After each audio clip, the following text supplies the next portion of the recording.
Over the past 10 years, I've coached over 1,000 men to get in the best shape of their lives, increase their confidence, improve their quality of life, and overall just get their swagger back.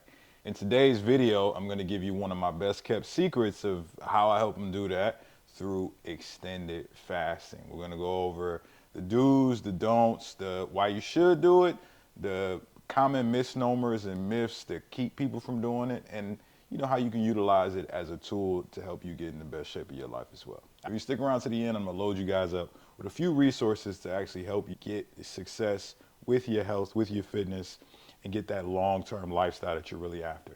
Greetings! Let's go over how to master an extended fast, right? So I made this presentation originally for my clients. I figured I'd share it with you guys too, of how to complete your first extended fast. We did a 72-hour fast as a group, right? And I went over hydration, appetite management, minerals. This is just for helping you guys, whether it be a 24-hour fast, 48-hour fast, or even a 72, what that process could look like for you. So a lot of people think elimination. I would say no. When it comes to fasting, think replacement. Think replacement, because you want to be strategic at replacing what your intervals would be when you normally eat with hydration and essential nutrients. Typically, when people eat, maybe you eat at like 11, 2, 5, and 8 p.m. You want to target large amounts of water, maybe a liter per time interval that you would normally eat, or even more depending on your size. But you want to look at those meal times as water interval times instead. Hydration is a non-negotiable, right? I would say if you're looking to do an extended fast, talking over 24 hours, aim for 1.5 gallons to 2 gallons. Set water targets for specific times throughout the day, as I mentioned, and the quality can help a big time, right? You can go to the tap, right, if you want. I don't be drinking tap water. I respect myself a lot, right? That's why I don't do it, right? But you can do whatever the fuck you want to do. You're an adult. Alkaline and purified waters have higher pH levels, which is going to hydrate you better. It's going to retain more water to your muscles, cells, organs, and whatnot. So if you're getting like dry mouth, headaches, nausea, dizziness, extreme fatigue when you're fasting, this is the problem. You're just dehydrated. Ain't nothing wrong with you. You just dehydrated, man. And so if you get dehydrated, you are going to fail your fast, right? You ain't gonna be able to function, focus, and you're gonna crash, right? And then you're gonna start eating, and then you're gonna blame the fasting. Aggressively hydrate. Next thing I would encourage is appetite suppression strategies. One of the things that I always do is caffeine, right? It's natural appetite suppressant, as you do it through like black coffee, for example, and it's going to boost your metabolism, get into ketosis faster, which is your body actually using the fat cells on the body to burn fat. If you are doing an extended fast for fat loss purposes, it's just helping you get there faster. Some people like to do unsweetened tea because it's a little bit less caffeination, and you get similar appetite suppression benefits. You get a little bit of flavor in there. Both of these are only going to work if it's unflavored, right? I think that should be apparent if we're talking fasting, but I have to mention that to get that question all the time. Do not be adding sugar, creamer, all that other shit that's going to give it calories. That'll break your fast. I also think that as it pertains to appetite suppression, one of the secret weapons out there that most people don't talk about, exogenous ketones. Ketones get you to ketosis faster. Your body creates its own ketone bodies when it's depleted of glucose. When it gets rid of all the food energy, it's, hey, let's start using this fat for energy. And that process is called ketosis. It makes these ketones. When you give your body exogenous ketones, it has a synthetic source to recognize ketones better and then get to ketosis faster. If you take the ketones, not only is it going to suppress your appetite, you're going to get a little bit more mental clarity, right? Your brain is going to be able to function better. But like this brand in particular I have on the screen, not that you have to take these ketones, but it's one of the stronger brands. It's more effective. It tastes like fucking trash, right? It tastes like somebody threw up. You ever threw up in your mouth a little bit and then swallowed it? That's what this tastes like. It tastes awful, but it's effective. It gets the job done. When do you hit ketosis? Typically it's somewhere between when you stop eating to 12 hours.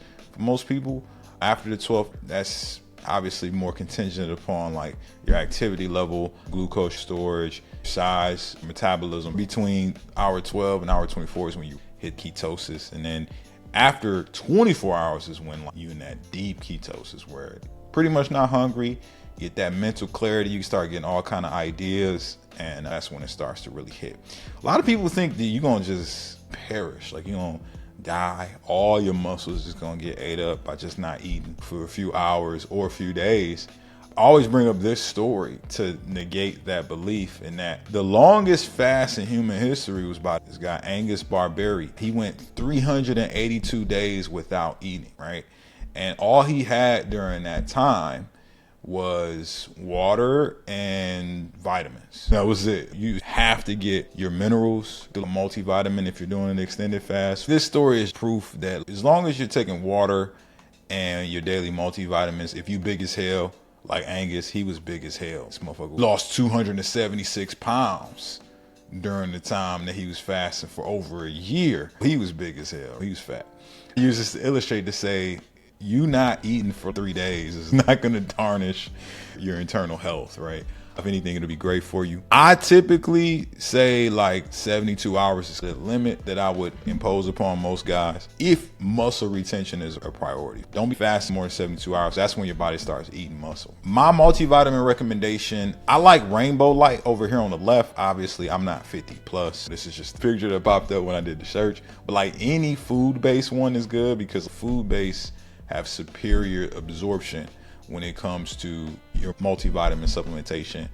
They're obviously going to support your fast, as I mentioned with the Angus Barberi story, and you're going to get a more comprehensive balance of the different minerals and nutrients that you just may be missing by not eating. So I think having a food-based multi during this time is essential. Another game changer is electrolytes. This is a non-negotiable for me and for my clients when it fasting. If you fast without electrolytes, it's dreadful, man. It's gonna be awful, because the sodium, potassium, magnesium, we're talking cell function, muscle function, and brain function that these things support.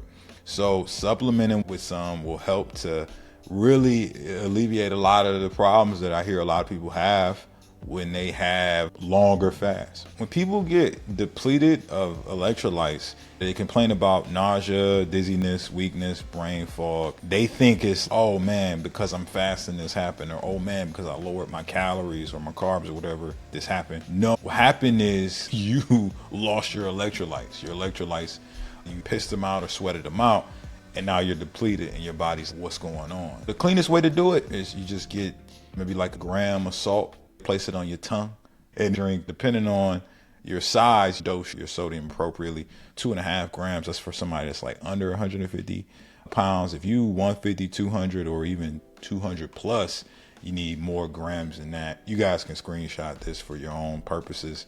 The dirty way to get your electrolytes would be get you some flavored electrolytes. One of my favorite ways, LMNT. You get 1,000 milligrams of sodium a pack. You get the clean ingredients, you get multiple flavors, right?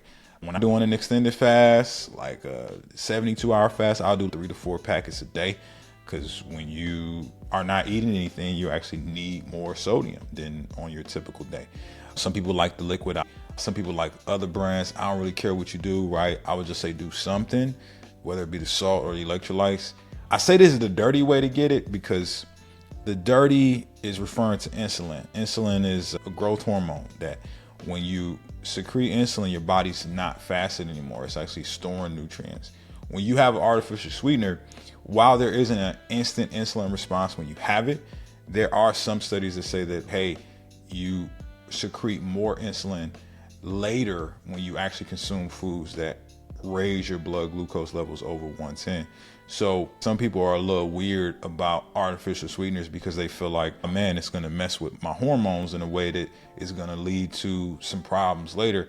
I don't have that disposition. I think that the ends justify the means, and that if you're fasted for like majority of your week and then you implement an extended fast, maybe once a week, a month, right? Whatever interval is good for you, you're far outweighing some of the negative side effects of having some artificial sweeteners, man. The palatability of this, as well as the convenience of this, is just well worth it for me. Here's the toolkit for fasting. So make sure, again, hydration's 1.5 gallons to 2 gallons for an extended fast.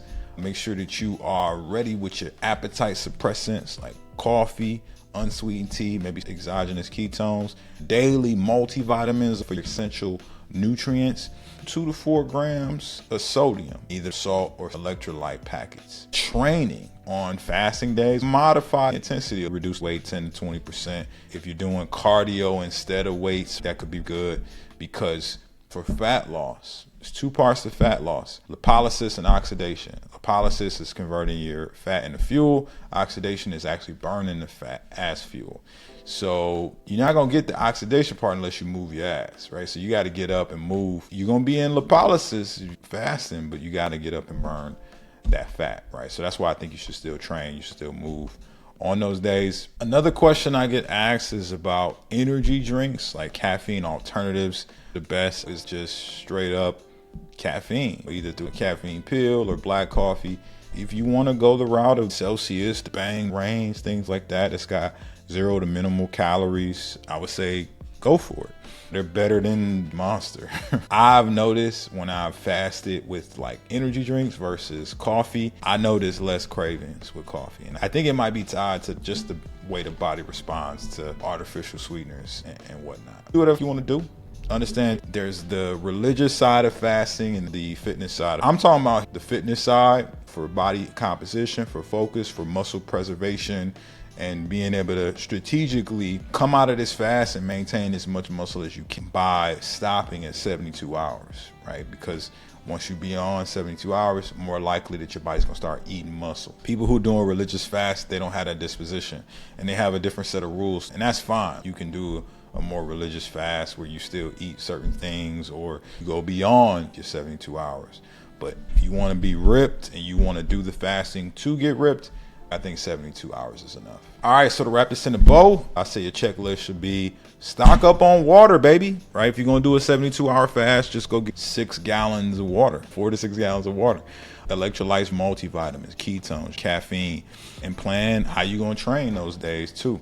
It's always better to do things with accountability too, because we all do better when somebody's watching. So if you can have somebody do it with you or do it with a group or whatever, I think you'll do much better than on your own. If this was helpful and you want more help with knowing what to do, how to do it, and why to do it as it pertains to getting ripped and staying ripped and being confident, being the best version of yourself, I'll attach some free resources in the description, and I'll see you guys in the next video.